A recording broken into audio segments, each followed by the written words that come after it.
গত প্রায় ২ বছর ধরে গাজার নিরস্ত্র মানুষদের উপর ভয়াবহ গণহত্যা চালিয়ে যাচ্ছে ইসরায়েল। শুধু গাজাই নয়, ইসরায়েল এখন হামলা চালাচ্ছে দক্ষিণ লেবানন, সিরিয়া, ইয়েমেন, এমনকি ইরানেও। ইরানের সাম্প্রতিক হামলায় ইসরায়েলের সঙ্গে যুক্তরাষ্ট্র সরাসরি জড়িত ছিল। আন্তর্জাতিক আইন লঙ্ঘন করেও পশ্চিমা দেশগুলো নির্লজ্জভাবে এই হামলাগুলোকে সমর্থন দিয়ে যাচ্ছে।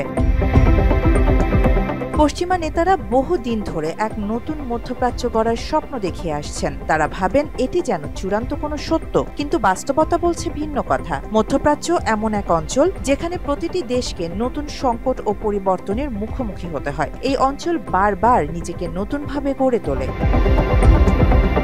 তেল আবিব বিশ্ববিদ্যালয়ের সাবেক শিক্ষার্থী এবং জাফা সিটি কাউন্সিলের সদস্য আবেদ আবু শাহদেহ সম্প্রতি মিডল ইস্ট আই-এ এক বিশ্লেষণে বলেছেন, এখন সময় এসেছে আরব বিশ্বকে নিজস্ব স্বার্থকে সামনে রেখে নতুন আঞ্চলিক কাঠামো তৈরিতে মনোযোগী হওয়ার। আবেদ আবু ইতিহাসবিদ ফ্রান্সিস ফুকুয়ামার একটি বক্তব্য স্মরণ করিয়ে দিয়ে বলেন, ইতিহাসের সমাপ্তি হয় না, এ কথার প্রমাণ আজকের বৈশ্বিক পরিস্থিতি।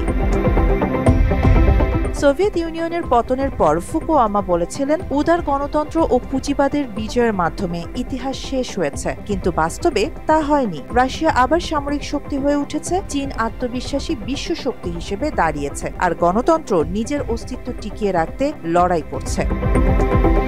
মাত্র ৩০% টাকায় জমির মালিক হয়ে নতুন বাংলাদেশের গড়ে তোলার স্বপ্ন দেখা বাংলা বসতি। বর্তমানে ইরান ইসরায়েলের সংঘাতকে কেন্দ্র করে আবার নতুন মধ্যপ্রাচ্যের ধারণা সামনে এসেছে। দাবি করা হচ্ছে, ইরান সমর্থিত প্রতিরোধ অক্ষ দুর্বল হয়ে গেছে, কিন্তু ইতিহাস বলছে এমন দাবি নতুন নয়। অটোমান সাম্রাজ্যের পতনের পর থেকেই প্রতিটি যুদ্ধের পর বলা হয়েছে এখন নতুন যুগ শুরু হবে, কিন্তু প্রতিটি যুদ্ধই আরো বড় সংঘাতের জন্ম দিয়েছে।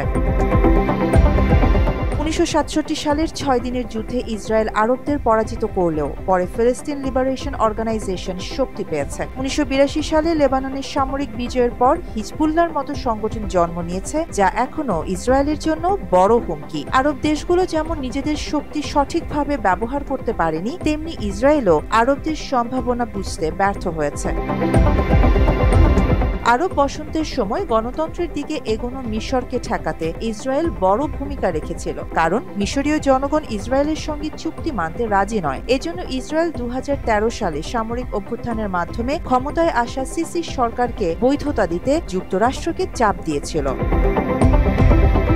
আজকের নতুন মধ্যপ্রাচ্যের কল্পনা এক ধরনের মায়া। এর বাস্তবায়ন আরব শাসকদের উপর নির্ভর করছে, যাদের অনেকেই এই ধারণা গ্রহণ করতে প্রস্তুত নন। ২০২৩ সালের ৭ অক্টোবর গাজা থেকে হামাস ইসরায়েলে ঢুকে আক্রমণ করার পরই সেই কল্পনার পর্দা নামতে শুরু করে। ওই সময় সৌদি আরব ইসরায়েলের সঙ্গে সম্পর্ক স্বাভাবিক করতে যাচ্ছিল, কিন্তু গাজার পরিস্থিতি সেই আলোচনা থামিয়ে দেয়।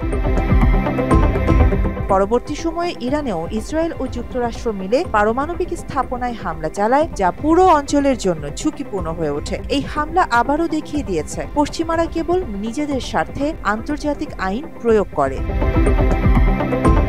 আরিবা জাহান, বাংলা এডিশন।